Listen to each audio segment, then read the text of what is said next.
You're listening to a podcast from 702 and Cape Talk. 702 and Cape Talk. The Naked Scientist. So we are now talking to our naked scientist, Chris Smith. Chris, are you there? I sure am. Good morning. Welcome. I hope you are well togged, not naked today because it's very, very cold here in South Africa. How is it by where you are? Well, it's warming up a little tiny bit, but, you know, this thing we call summer means it basically rains a bit less often, and the sun, this bizarre bright thing in the sky, we occasionally see that, but not often. I was a student in exile in the UK, and I used to, when people asked me how was the summer, I used to say, I remember it was on August 12th. You know, choose one random date because it was so rainy. Yeah, that fits, that figures. So I understand you got some good news on the Zika virus. Yeah, this is true. There's a paper come out this week. It's by researchers at Harvard in America. This is a guy called Dan Baruch and his colleagues. And they have announced the first example of a vaccine for Zika virus. Now, this has only been tested in mice, so it is early days yet, but it does look very promising. They've made two vaccines. One vaccine they made the traditional, if I can use that word, way, which means they grew the virus in a dish. They then chemically dismantled the virus to make sure that it was safe and couldn't grow. They injected that chemically dismantled Zika virus into mice, and then at 1 month and 2 months later, they challenged the mice with Zika infection, and they were unable to detect any evidence of the virus in the bloodstreams of these mice, proving they'd been protected. The other vaccine they made is more experimental, but it was equally effective. They made what is called a DNA vaccine. They took the genetic message from Zika virus, which it uses to make its outer coat, something called the pre-membrane and the envelope proteins. By taking that short snippet of DNA, they injected just the DNA for that into mice. And again, the cells in the mice took up the DNA, read the genetic message in it, made the surface coat proteins of the Zika virus and showed them to the immune system. And that made an immune response too. And those animals were also strongly protected against Zika virus. Now, the crucial experiments they haven't done include using this vaccine and then showing that the mice are protected and the babies of those mice are protected, because the thing we're really worried about with Zika virus is the threat to a developing baby. If a mum who's pregnant gets infected, we want to see that we can prevent those babies being damaged. They also haven't looked at what happens if you challenge someone who's already got infection with a relative of Zika called dengue virus, because there's lots of dengue around in Brazil, and it's a close relative of Zika, and we don't know if there's any interaction between prior infection with dengue and Zika infection or Zika vaccination, whether it will still work in that context. So those are important experiments that are ongoing, but it's very encouraging news. Wow, that's amazing. So Chris, what's the most optimistic timeline, you would say, on something like Well, this? everyone wants to know that question. The bottom line is that it's going to take more than years. It's not going to be months here. It's not going to be ready in time for the Olympics, because with anything that you're going to put into people, this is intending to improve health and well-being and welfare of people. You don't want to do anything that makes the situation worse. So it's important that this goes through proper safety trials, and that takes time. So we're looking at months to years yet. Okay, well, let's hope that goes forward. Unfortunately, that won't give people any relief around the concerns around the Olympics, but let's hope we find a solution as soon as possible. We have a call from Mark in Randburg. Mark, good morning. How are you doing? Hi, how's it? How are you? Okay. You have a question for Chris? Chris a question. Please. Chris, we were having a chat the other night about how people age and the age of the heart and everything. Is it possible that if somebody is, like, let's say 70 years old, and you put a heart of a 25-year-old person in that old, would they live longer, or is it nothing to do with the age of your heart? Oh, hi, Mark. Well, the body doesn't just age in terms of individual organs. The body ages as a complete unit. But very interesting experiments done within the last 5 years or so are what are called parabiosis experiments. Scientists in a couple of countries took mice, they took an old mouse and a young mouse, and they connected the circulations of the two animals. So you basically had a young mouse with its blood going around the body of the old mouse and vice versa. And what was incredibly interesting was that the performance of this experiment had a rejuvenating effect on the old mouse. It also accelerated the aging of the young mouse. Scientists don't know exactly why yet, but there are clearly factors which are present in the bloodstream of an aging individual which promotes aging, and there are factors in the blood of a younger individual that keeps youth.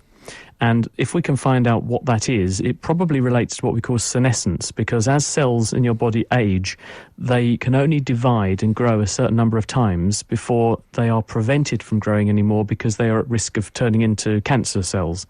So the body switches them off, but they don't die and disappear. They sit there stewing and sometimes spewing out nasty chemicals that can become deleterious to the behaviour of the tissues and organs in which they reside.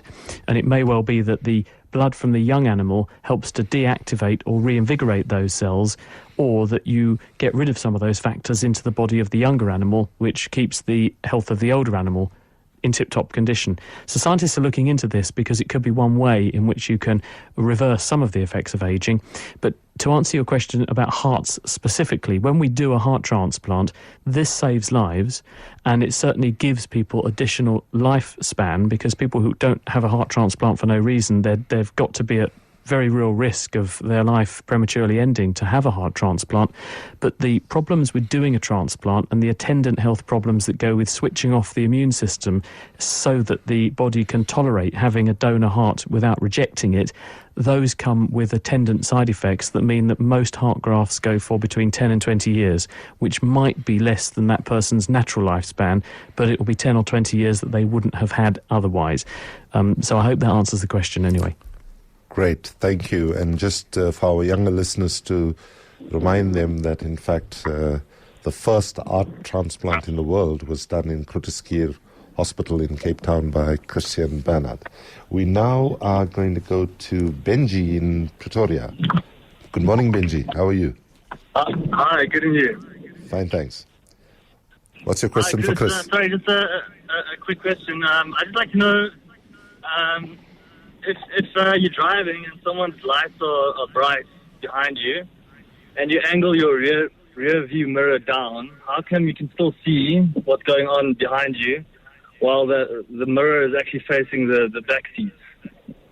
Yes, that's right. So you flick the mirror down into the position so that you don't get the headlights straight in your eyes, but you can still see a vague outline of the car behind, even though the mirror is now angled down. The reason for this is that the mirror works because you have got a sheet of metal with a silvered layer on it and glass in front of it. When you flick the mirror down, the silvered layer is indeed reflecting the light downwards away from your line of gaze, but the layer that the glass in front of the silver, the interface between the glass and the silver can still reflect some light. That's called refraction. And when light goes from air into glass, it changes speed. And when it changes speed, it bends on its course.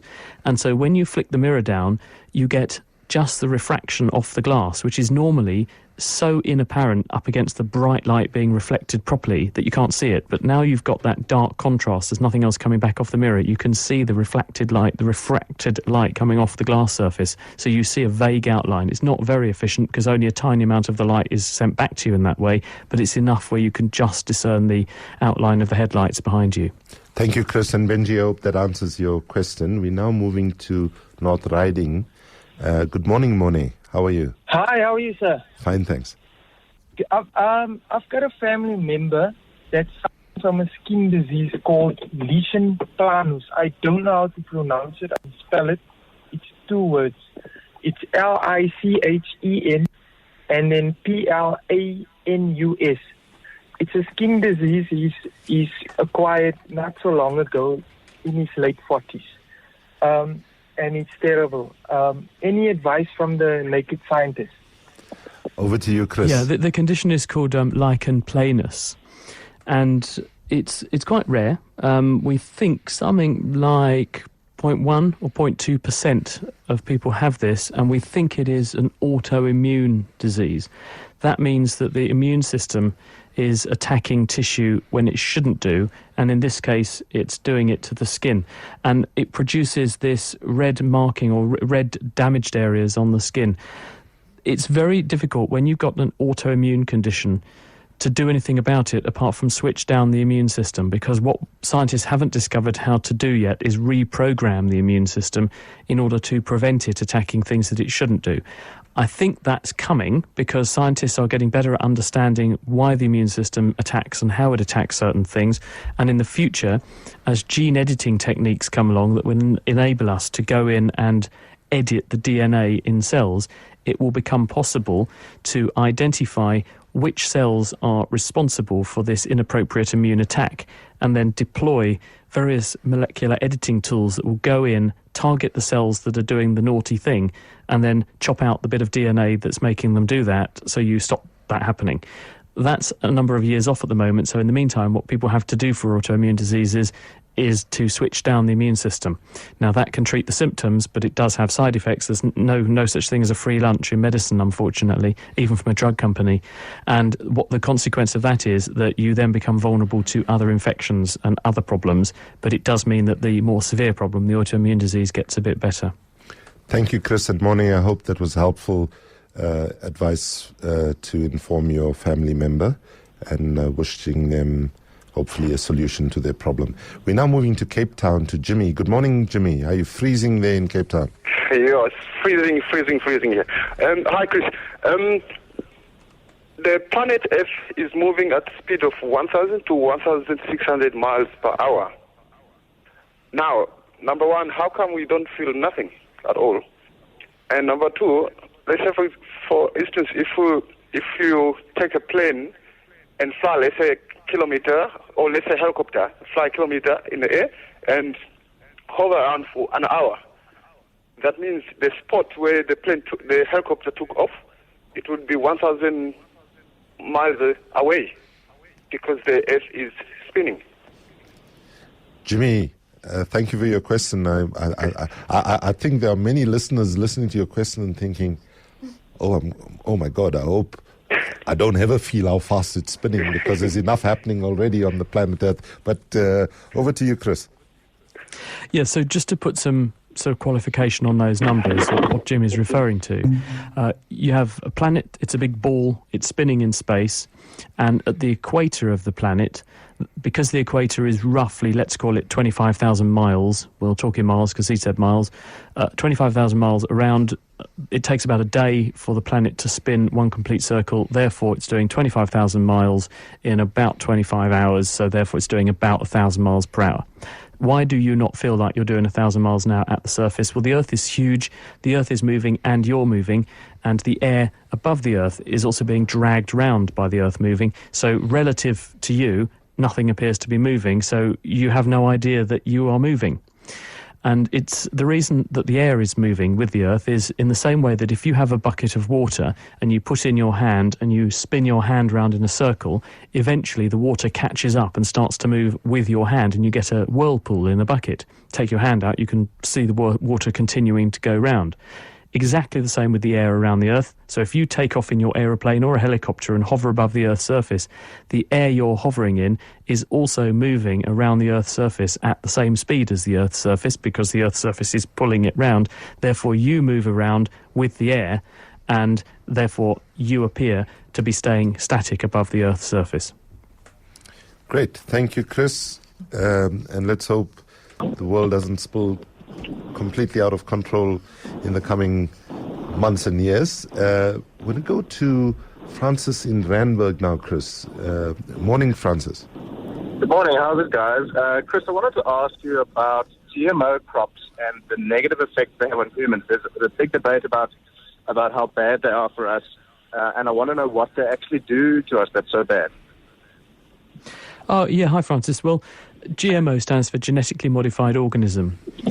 The basic premise here is that you can take a plant, and we know the genetic makeup of that plant, and we can add DNA to the genetic information in the plant to give the plant additional abilities to do things. For instance, we could add to the plant a gene which would increase its leaf area, so it would grow more leaves, and that means we could eat them, so we could make more food. Or you could add a gene that enabled the plant to make a chemical that would poison insects or be distasteful to insects but wouldn't affect humans. So this would mean you didn't have to put chemicals on the plant to kill the insects. The plant would naturally deter the insects. You could increase the amount of certain vitamins in the plant so that if people lived in areas of the world where their natural diet was lacking in those vitamins and that was causing them health problems, then potentially you could increase their intake of those vitamins just by eating your plants, and that would mean that their health improved. So there are lots of worthy goals for doing this. Other examples include making plants grow in environments where they won't naturally grow. We know that the world population is growing very fast. It's 1% growth per year, give or take. That doesn't sound like a lot, but the reality is that equates to a doubling of the Earth's population every 70 years. So in the lifetime of one person, on average, listening to this programme, that they could end up with twice as many people on Earth.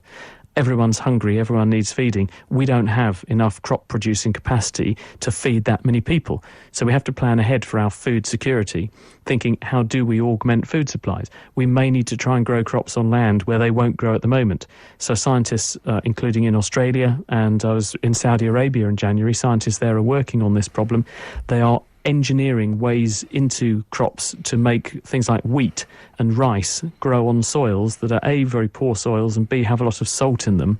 And as climate change means that some countries have less and less water, then actually conserving our water or enabling plants to grow better with water that's salty will actually be a major goal, a major challenge. And so those are examples of how genetic modification can be beneficial.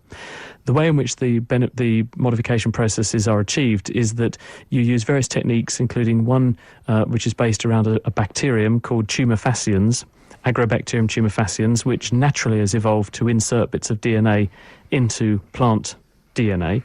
And so scientists use that technique in order to get the genes in. They also have other ways of doing it. Various rigorous tests are done to make sure that the plants aren't doing something toxic. And there's not any evidence that these plants are harmful that are being made, and they do go through rigorous testing.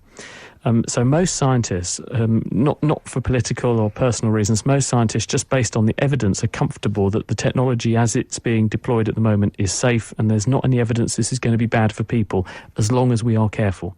So we make no assumptions, we ask hard questions, and we make sure that things are done properly, and then things should be safe.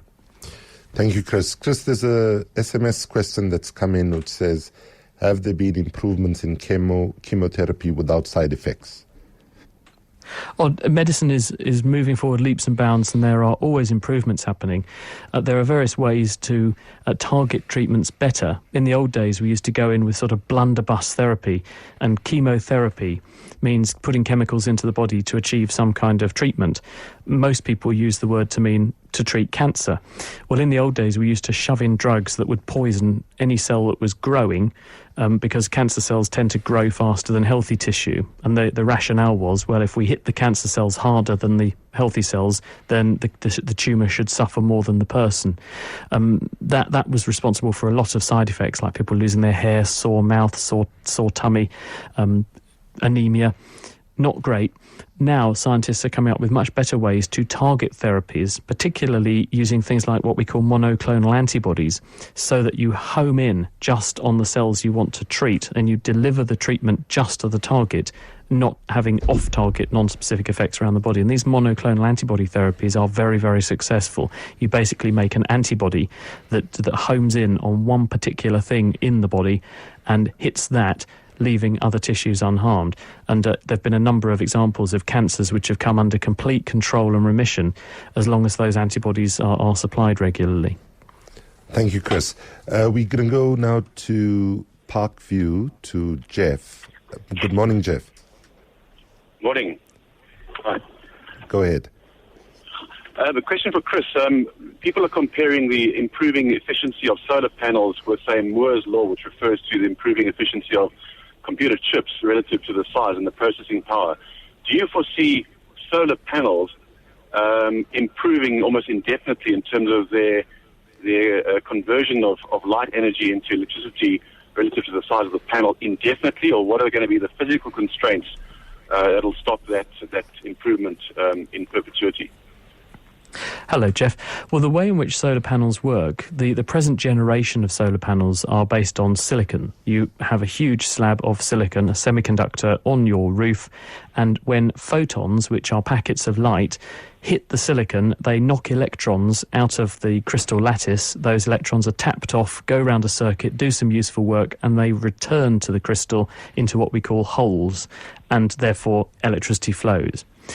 Now, the problem with the present generation of those sorts of panels is that you need photons of a sufficiently high energy to knock out those electrons. And at the moment, that architecture is only able to harvest energy from a tiny minority of the photons in the visible light, because light at the red end of the spectrum isn't sufficiently powerful to achieve that effect. And that means that the panels are inherently limited in their efficiency. Now scientists are developing new crystals, including one very exciting chemical called perovskite, and these are capable of soaking up more photons more efficiently, but also a wider range of photons more efficiently.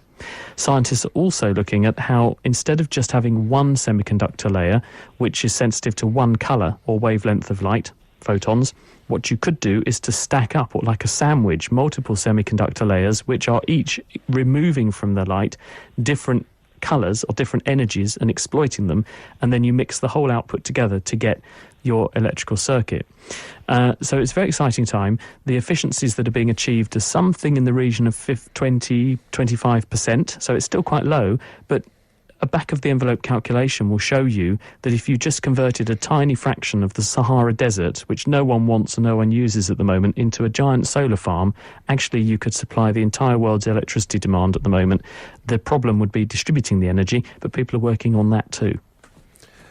Thank you, Chris. We have time for one more question, and I'm going to go to Jeff in Parkview. Thabo in Melville. Morning, Thabo. How are you? I'm very well, thanks. How are you? Okay. What's your question for Chris? Yes, I wanted to ask the naked scientists about the question of aging.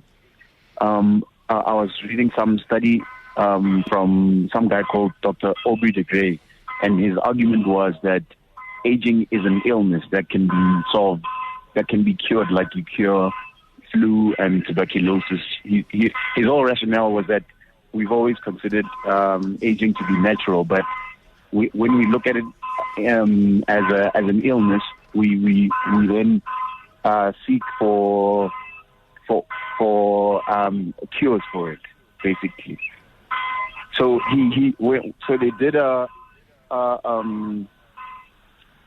they had a competition for who could make mice live longer, and they found that using his rationale, they could increase the lifespan of a mouse by the equivalent of around 200 years.